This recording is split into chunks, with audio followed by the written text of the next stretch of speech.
गांव के बिल्कुल किनारे पर एक पुरानी कोठी मौजूद थी। लोग उसे कला घर कहते थे। वो घर लगभग 25 साल से बंद पड़ा था। दीवारें पुरानी, पेंट उतर चुका था, खिड़कियों के शीशे टूट चुके थे और दरवाज़ा जंग लगा हुआ। गांव वालों का कहना था कि रात के वक्त वहां से एक औरत के रोने की आवाज़ आती है।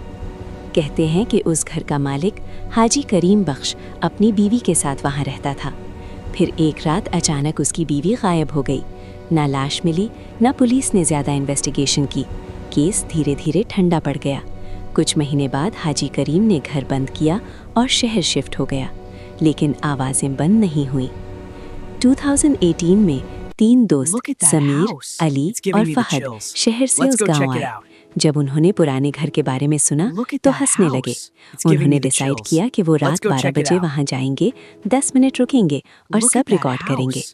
गांव के एक बुजुर्ग ने उन्हें रोकने की कोशिश की। उन्होंने कहा, बेटा, रात 12 के बाद उस घर के पास भी मत जाना। लेकिन जवानी में डर कम होता है और मजाक ज्यादा। रात 11:50 पर तीनों उस घर के सामने खड़े थे।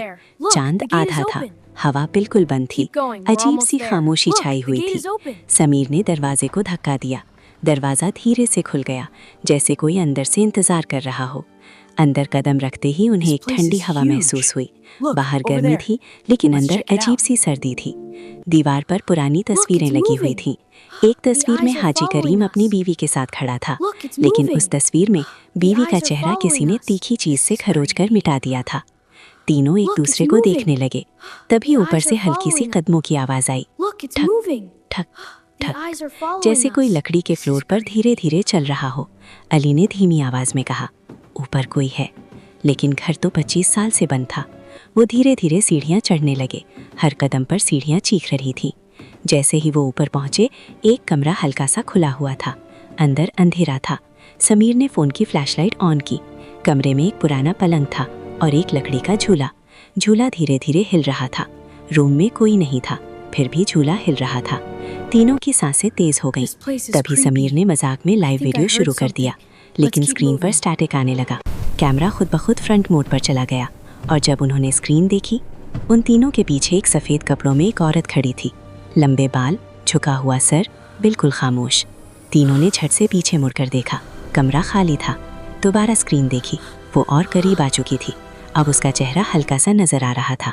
आंखें बिल्कुल सियाह और चेहरे पर आंसुओं के निशान। फहद चिल्लाया, भागो! लेकिन उसी वक्त कमरे का दरवाजा जोर से बंद हो गया। रूम का टेम्परेचर इतना नीचे चला गया कि उनकी सांसें धुंध बनकर नजर आने लगी।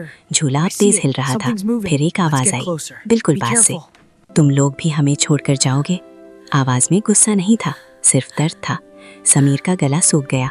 उसने हिम्मत करके कहा, हम किसी को नहीं छोड़ेंगे, हम सच सबको बताएंगे। अचानक झूला रुक गया। कमरा बिल्कुल खामोश हो गया। दरवाजा धीरे से खुल गया।